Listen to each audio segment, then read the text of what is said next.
വേണ്ടിയുള്ള പോലീസ് അന്വേഷണം ഊർജിതമായി തന്നെ നടക്കുന്നുണ്ട്. ഇപ്പോൾ താനൂർ ഡിവൈഎസ്പി നമ്മുടെ കൂടെയുണ്ട്. എന്താണ് ഇപ്പോൾ നമുക്ക് അവസാനമായി ലഭിക്കുന്നത്? നമ്മളിപ്പോൾ അതിൻ്റെ ഒരു പരിസമാപ്തി, അതായത് ഫൈനൽ ഇതിലേക്ക് ആണ്. നമ്മൾ മുംബൈ പനവേൽ ഭാഗത്തും CST ഭാഗത്തുമൊക്കെ ഊർജിതമായി നമ്മുടെ വെൽവിഷേഴ്സ് അവിടെ ഉണ്ട്. നമ്മൾ എല്ലാ രീതിയിലും കുട്ടികളെ പെട്ടെന്ന് തന്നെ ലൊക്കേറ്റ് ചെയ്യാൻ വേണ്ടി ശ്രമിച്ചുകൊണ്ടിരിക്കും. അവസാനമായി കുട്ടികളുടെ ലൊക്കേഷൻ എവിടെയാണ് ലഭിച്ചത്? ലൊക്കേഷൻ പനവേൽ മുംബൈ തന്നെയാണ് കിട്ടുന്നത്. അത് പെട്ടെന്ന് തന്നെ കണ്ടെത്താൻ പറ്റുന്നതാണ് പ്രതീക്ഷിക്കുന്നത്. കുട്ടികളെ നമുക്ക് ഇപ്പോഴും ട്രേസ് ചെയ്യാൻ സാധിക്കുന്നുണ്ടോ? നേരിട്ട് നമ്മൾ കാണുന്നില്ലെങ്കിലും ഏകദേശം ഒരു ഏരിയ നമുക്ക് ലൊക്കേറ്റഡ് ആണ്. അവിടെ മുഴുവൻ കവർ ചെയ്ത് പെട്ടെന്ന് തന്നെ അവരെ കിട്ടുമെന്നുള്ള പ്രതീക്ഷയിലാണ്. ഈ പെൺകുട്ടിയുടെ ഒപ്പം ഒരു സുഹൃത്തുണ്ടായിരുന്നു എന്നുള്ളത്, റഹീം അസ്ലം എന്ന് പറയുന്നൊരു യുവാവുണ്ട് എന്ന് പറഞ്ഞിരുന്നല്ലോ, അവരിപ്പോഴും കൂടെ? റഹീം പറയണത് അവർ 4 മണിയാകുമ്പോൾ തന്നെ അവൻ വേറെ വഴിക്ക് പോയി. അപ്പോൾ അതുകൊണ്ട് അവന് ഇവരെ കാണാൻ പറ്റിയിട്ടില്ല. അപ്പോൾ അവരവിടെ കറങ്ങുകയാണെന്ന് പറഞ്ഞുകൊണ്ട് അവിടെ ഉപേക്ഷിച്ചു. അവനടുത്ത ട്രെയിനിന് പോകാനുള്ള ഉദ്ദേശമാണ്. പിന്നീട് പോലീസ് അങ്ങനെ പോരരുതെന്ന് പറഞ്ഞിട്ട് അവനോട് തിരയാൻ വേണ്ടിയിട്ട് അവിടെ നിൽക്കാൻ വേണ്ടിയിട്ട് പറഞ്ഞിരിക്കുകയാണ്.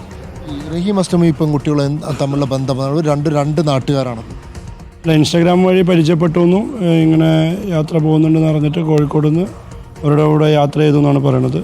എന്തായാലും പ്രായപൂർത്തിയാവാത്ത കുട്ടികൾക്ക് ഈ രീതിയിലുള്ള സഹായം ചെയ്തു എന്നാണ് അവകാശപ്പെടുന്നുണ്ടെങ്കിലും അത് ട്രേസ് ചെയ്യാനാണല്ലോ ഇപ്പോൾ പ്രധാനം.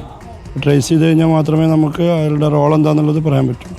ഈ യുവാവും ഇത്തരത്തിൽ പെൺകുട്ടികളെ അവിടെ വെച്ച് പിന്നീട് രണ്ടായി പിരിയുകയായിരുന്നു ചെയ്തത്. അതെ, യുവാവ് പറയണത് അയാളെ അടുത്ത ട്രെയിനിൽ തിരിച്ചിങ്ങോട്ട് വരുന്നു, കുട്ടികളവിടെ കണ്ടിന്യൂ ചെയ്യുന്നു. ആ രീതിയിലാണ് യുവാവിൻ്റെ ഒരു ഞങ്ങൾ ഫോണിൽ കോൺടാക്ട് ചെയ്തപ്പോൾ പറഞ്ഞത്. അത് ശരിയാണോന്ന് ഉൾപ്പെടെയുള്ളത് നമ്മൾ പാരലായിട്ട് അന്വേഷിക്കുന്നുണ്ട്. കുട്ടികൾ എന്തുകൊണ്ടാണ് ഇങ്ങനെ യാത്ര പോയത് എന്ന കാര്യം വല്ലതും റഹീം പറയുന്നത്? ഇല്ല, റഹീം പറയണത് അവർ യാത്ര ചെയ്യാൻ ആരംഭിച്ചതായിട്ട് റഹീം മനസ്സിലാക്കി. അപ്പോൾ റഹീം അവരെ കൂടെ പോയി എന്നുള്ള. എന്തിനാ പോയി എന്നുള്ള കാര്യത്തിലൊന്നും ഇല്ല, വേറെ പ്രത്യേകിച്ച് ലക്ഷ്യമൊന്നുമില്ല, യാത്ര ചെയ്യാന്നുള്ളത് മാത്രമേ ഉള്ളൂ. വീട്ടിൽ എന്തെങ്കിലും പ്രശ്നങ്ങളുണ്ടായി എന്നുള്ള അങ്ങനെ വല്ലതും പറയും? ഇല്ല, അങ്ങനെ ഒന്നുമില്ല. വീട്ടിലൊന്നും യാതൊരു പ്രശ്നങ്ങളും ഇല്ല. അവരൊക്കെ വീട്ടുകാരൊക്കെ നല്ല രീതിയിൽ തന്നെയാണ് അവർ നോക്കുന്നത്. ഒരു കുട്ടിക്ക് പരീക്ഷ ഉണ്ട്, ഒരു കുട്ടിക്ക് പരീക്ഷ ഇല്ല. അങ്ങനെയാണ് എൻ്റെ. ഇവരുടെ കയ്യിൽ വലിയ തോതിൽ പണമുണ്ട് എന്നുള്ളതാണ്. അതിപ്പോൾ നമുക്കറിയില്ല. വീട്ടിൽ നിന്ന് എന്തായാലും അവരുടെ കയ്യിൽ പൈസ ഇല്ലെന്നാണ് വീട്ടുകാരുടെ അറിവ്. അവർ ആരെങ്കിലും വഴിയിൽ നിന്ന് കണ്ടവർ സഹായിച്ചോ എന്നുള്ളതൊക്കെയാണ് നമ്മൾ അന്വേഷിക്കുന്നത്. ഈ റഹീം അവിടുന്ന് യാത്ര തിരിച്ചവിടെ തന്നെ തുടരുന്നുണ്ടോ? റഹീമിനെ ഇപ്പോൾ വിളിച്ചപ്പോൾ തുടരുകയാണെന്നാണ് പറയണത്. എന്തായാലും നമ്മളും കൂടെ അവിടെ ചെന്ന് പരിശോധിച്ച് എന്താണ് റഹീം പറയുന്നത് ശരിയാണോ, അതിന് വ്യത്യസ്തമാണോ എന്നൊക്കെ നമുക്കൊന്ന് വെരിഫൈ ചെയ്ത്. ഈ രാവിലെ തന്നെ പോലീസ് സംഘം പോലീസ് സംഘം അത് അന്വേഷണം എൻ്റെ ഒരു ഇതിലാണ് പറയാം. ഈ നിലവിൽ മുംബൈ പോലീസിന് കാര്യങ്ങൾ അറിയിക്കുക, അതുപോലെ തന്നെ മുംബൈയിലുള്ള ഭരണകൂടമായിട്ടൊക്കെ സഹകരിച്ചുകൊണ്ടുള്ള ഒരു തെരച്ചിലാണ് അപ്പോൾ പുരോഗമിക്കുന്നത്. അതെ, നമ്മുടെ SP സാർ അതിനു വേണ്ടിയുള്ള എല്ലാ ഏർപ്പാടും ചെയ്തിട്ടുണ്ട്. ജില്ലാ പോലീസ് മേധാവി ഇത് FIR ഇട്ടപ്പോൾ തൊട്ട് തന്നെ ഉദ്യോഗസ്ഥന്മാരായിട്ട് കോൺടാക്ട് ചെയ്തിട്ട് മറ്റു ഉയർന്ന ഉദ്യോഗസ്ഥന്മാർ ഇതിനു വേണ്ടിയിട്ട് ശ്രമിക്കുന്നുണ്ട്. ഇവർ 3 പേരും ഒരുമിച്ചാണ് കോഴിക്കോട് നിന്ന് പോയത്? കോഴിക്കോട് നിന്ന് ഒരുമിച്ച് പോയെന്ന് അവർ പറയുന്നുണ്ട്. അവരുടെ പറച്ചിലാണ്, എങ്കിലും അതിനുള്ള സാധ്യതയാണ് കാണുന്നത്. യുവാവിനുള്ള ടിക്കറ്റ് എടുത്തു കൊടുത്തതടക്കം ഇപ്പം കുട്ടികളാണ് എന്നുള്ളതാണോ റഹീം പറയുന്നത്? റഹീം പറയണത് അവനെടുത്തു കൊടുത്തു എന്നാണ്. റഹീമിൻ്റെ എടുത്തു കൊടുത്തു എന്നാണ് പറയണത്. അവരുടെ കയ്യിൽ പൈസ ഇല്ല എന്ന് പറയുന്നുണ്ട്. പിന്നീട് ബ്യൂട്ടി പാർലർ അവർ ധാരാളം പൈസ ഉണ്ടെന്നും പറയുന്നുണ്ട്. അപ്പോൾ അതിനെക്കുറിച്ചൊന്നും ഇപ്പോൾ നമ്മൾ വലിയ ബോധറല്ല. അവരെ കണ്ടെത്തുക എന്നുള്ള ഒരു ആസ്പെക്റ്റാണ് നമ്മൾ ആദ്യം പരിഗണിക്കുന്നത്. സഹകരിക്കുക എന്ന് പറഞ്ഞു കഴിഞ്ഞാൽ അദ്ദേഹം ഇവിടുന്ന് കൊണ്ടുപോയി അവിടെ എത്തിച്ചല്ലോ. അപ്പോൾ ആ ഒരു കാര്യത്തിൽ അയാൾ തിരിച്ചു പോകാനൊന്നും പറയുന്നുണ്ട്. അപ്പോൾ എത്രത്തോളം കുട്ടികളെ സഹായിച്ചു എന്ന് നമുക്കിപ്പോൾ പറയാൻ പറ്റില്ല. ഇപ്പോഴും ആ കുട്ടികളെ ഒപ്പം തന്നെ ഉണ്ടോ, അല്ലെങ്കിൽ കുട്ടികളെ കണ്ടെത്താൻ സഹായിക്കുന്നുണ്ടോ? പോലീസുകാർ കോൺടാക്റ്റ് ഉണ്ടോ റഹീമിന്? കോൺടാക്റ്റ് ഉണ്ട്.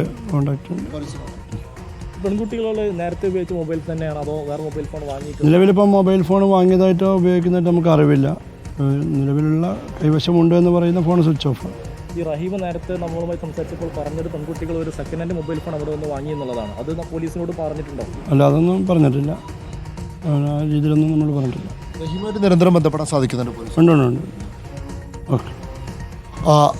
ഈ പറഞ്ഞതുപോലെയാണ് ഈ സുഹൃത്തായിട്ടുള്ള ഇടവണ്ണ സ്വദേശിയായിട്ടുള്ള റഹീം അസ്ലമുമായി നിരന്തരമായി ബന്ധപ്പെടാൻ ഇപ്പോഴും സാധിക്കുന്നുണ്ട് പോലീസിന്. അതുകൊണ്ട് തന്നെ റഹീമിനെ കൂടി ഉപയോഗിച്ചുകൊണ്ടുള്ളൊരു തെരച്ചിലാണ് പോലീസ് നടത്തുന്നത്. മാത്രമല്ല ഏറ്റവും അവസാനമായി പോലീസിനെ ലഭിച്ചിരിക്കുന്ന ലൊക്കേഷനുകളും ഒന്ന് CST റെയിൽവേ സ്റ്റേഷൻ സമീപവും മറ്റൊന്ന് പനവേൽ റെയിൽവേ സ്റ്റേഷൻ സമീപവും തന്നെയാണ്. അതിനുശേഷം മറ്റ് ലൊക്കേഷനുകൾ കേന്ദ്രീകരിച്ചില്ല. മാത്രമല്ല ഈ സറൗണ്ടിങ് മൊത്തം ഒരു വലയമാക്കിക്കൊണ്ട് തന്നെയുള്ളൊരു പരിശോധന ഇപ്പോൾ ഈ ഘട്ടത്തിൽ പോലീസ് നടത്തുന്നുണ്ട്. അതിന് മലപ്പുറം ജില്ലാ പോലീസ് മേധാവി വഴി മുംബൈയിലെ പോലീസ് സംവിധാനങ്ങളെ ഉപയോഗിക്കും ഉപയോഗിക്കുന്നുണ്ട്, അതിനോടൊപ്പം തന്നെ വെൽവിഷേഴ്സിന് ഉപയോഗിക്കുന്നുണ്ട്, അവിടുത്തെ മലയാളി സമാജങ്ങൾ ഉപയോഗിക്കുന്നുണ്ട്. അത്തരത്തിൽ വ്യാപകമായ രീതിയിലൊരു തെരച്ചിൽ തന്നെ പെൺകുട്ടികൾക്ക് വേണ്ടി ഇപ്പോൾ അന്വേഷണ സംഘം നടത്തിക്കൊണ്ടിരിക്കുന്നു. ഇപ്പോൾ താനൂർ പോലീസ് സ്റ്റേഷനിൽ നിന്നുള്ള ഉദ്യോഗസ്ഥരുടെ സംഘം നാളെ രാവിലെ 6 മണിയോടെ തന്നെ ഇവിടെ നിന്നും നെടുമ്പാശ്ശേരിയിൽ നിന്നും മുംബൈയിലേക്ക് തിരിക്കുകയും ചെയ്യും.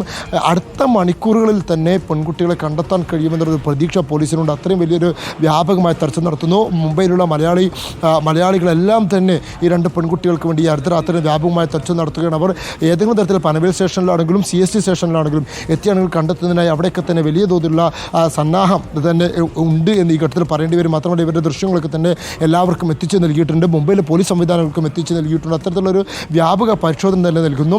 റഹീം നൽകിയ വിവരങ്ങളൊക്കെ തന്നെ പോലീസ് ഇപ്പോൾ പരിഗണിക്കുന്നുണ്ടെങ്കിൽ പോലും അതിൻ്റെ വിശ്വാസ്യതയൊക്കെ തന്നെ പെൺകുട്ടികളെ കണ്ടെത്തിയതിന് ശേഷം മാത്രം പരിശോധിക്കുക എന്നുള്ള നിലപാടാണ് ഇപ്പോൾ പോലീസ് സ്വീകരിച്ചിരിക്കുന്നത്. മാത്രമല്ല തെരച്ചിലിൻ്റെ ഭാഗമാക്കാനാണ് ശ്രമിച്ചിരിക്കുന്നത്. ഈ ഇൻസ്റ്റാഗ്രാം വഴിയാണ് ഇത്തരത്തിൽ പെൺകുട്ടികളെ പരിചയപ്പെട്ടത് എന്ന കാര്യമാണ് ഇപ്പോൾ താനൂർ ഡിവൈഎസ്പിയും സ്ഥിരീകരിക്കുന്നത്. മാത്രമല്ല ഇവർ ഒരുമിച്ചാണ് റഹീം എന്ന യുവാവിനോടൊപ്പം യുവാവിൽ നിന്നുമുള്ള മൊഴികൾ ശേഖരിച്ചുകൊണ്ടുള്ള പരിശോധന ഉൾപ്പെടെ റെയിൽവേ സ്റ്റേഷൻ ഉൾപ്പെടെ കേന്ദ്രീകരിച്ചുള്ള പരിശോധനയാണ് ഇപ്പോൾ മുംബൈ പോലീസ് നടത്തുന്നത്. എന്തായാലും കേരളത്തിൽ കൂടുതൽ സംഘം നാളെയോടെ തന്നെ മുംബൈയിൽ എത്തുമെന്നും അഷ്കർ ഇപ്പോൾ പറയുകയാണ്.